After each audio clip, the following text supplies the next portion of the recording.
Hi, I'm so excited to teach you today. Today we're going to be learning about action verbs.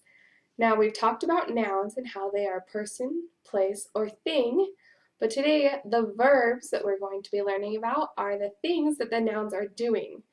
So we are going to start first by reading the story called Giraffes Can't Dance, and it's written by Giles Andrea and illustrated by Guy Parker Reese.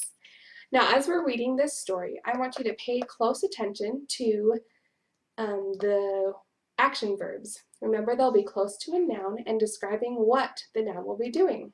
So as we read it, I will point out some of them along the way, but then I want you to also be thinking of what they could be as we go along. Okay.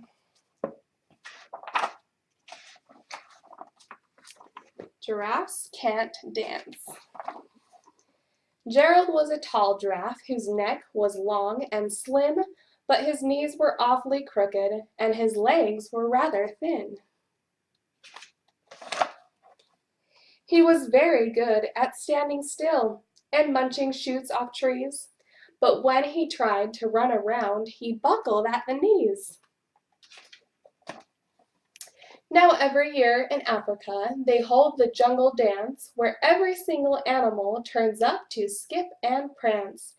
And this year, when the day arrived, poor Gerald felt so sad because when it came to dancing, he was really very bad. The warthogs started waltzing. Can you waltz? Have you ever heard of that word before? Waltzing is a type of dancing, so we can see the warthogs. They are standing with one hand together as they're waltzing. And the rhinos rock and rolled. The lions danced a tango. They danced a tango that was elegant and bold. So this list telling us the lions danced. It goes on to tell us that a tango, what type of dance they were doing, and that it was elegant and bold, but we know the lions is the noun, and danced is the action verb because they are dancing. The chimps did a cha-cha with a very Latin feel, and 8 baboons then teamed up for a splendid Scottish reel. So 8 baboons, so 8 tells us how many, but the baboons teamed up. So they teamed up, it looks like they linked partners, so that's what teamed up means. Gerald swallowed bravely as he walked toward the floor.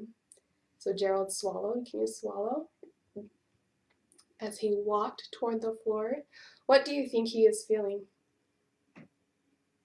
Maybe he's feeling a little scared or timid to walk out in front of everyone after they've been dancing?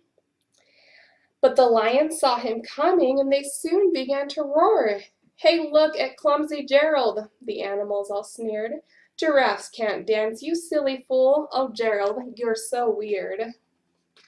Is that very nice? Gerald simply froze up.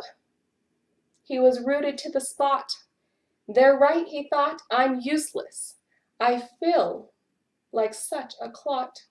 So he crept off from the dance floor and he started walking home. He'd never felt so sad before, so sad and all alone. Then he found a little clearing and he looked up at the sky. "The moon can be so beautiful," he whispered with a sigh. "Excuse me," coughed a cricket who'd seen Gerald earlier on, "but sometimes when you're different, you just need a different song." Listen to the swaying grass, listen to the trees. To me the sweetest music is those branches in the breeze. So imagine that the lovely moon is playing just for you. Everything makes music if you really want it to. With that, the cricket smiled and picked up his violin. Then Gerald felt his body do the most amazing thing. His hooves had started shuffling. Can you shuffle? What do you think that means? Shuffle your feet? Making circles on the ground. His neck was gently swaying. Can you make your neck sway? That's an action verb. And his tail was swishing round. If you had a tail, could you swish yours around? He threw his legs out sideways and he swung them everywhere. Then he did a backward somersault and leapt into the air. Gerald felt so wonderful. His mouth was open wide. I'm dancing, yes, I'm dancing. I am dancing, Gerald cried.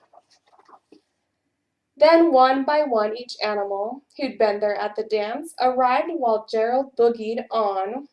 Can you boogie on like Gerald? And watched him quite entranced. They shouted, "It's a miracle! We must be in a dream! Gerald's the best dancer that we've ever seen." How did you learn to dance like that? Please, Gerald, tell us how. But Gerald simply twirled around and finished with a bow. Then he raised his head up and looked up at the moon and stars above.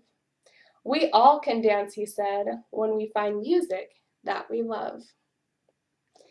There's a few action verbs. It says, then he raised his head up. Can you raise your head up? And looked. Can you do that? That means it's an action verb. At the moon and stars above, we all can dance when we find music that we love. I love this story because it talks so much about our different action verbs that we can do. So we're going to use some of these action verbs we heard in this story to make up some more sentences. I chose 3 words from our story to create sentences with. So the action verbs I chose were danced, ran, and froze. I will model the first word and then you get to do the other 2 on your own. Danced. First I need to think of a noun. I could write, John danced in the kitchen. John is my noun telling me that he danced, so that's our action verb. Now you get to do it with ran and froze. Thank you so much for letting me teach you about action verbs today. I hope that when you are reading, you'll be looking for your nouns, the person, place, or thing, and then looking for an action verb that they might be doing in those sentences that you're reading in your books.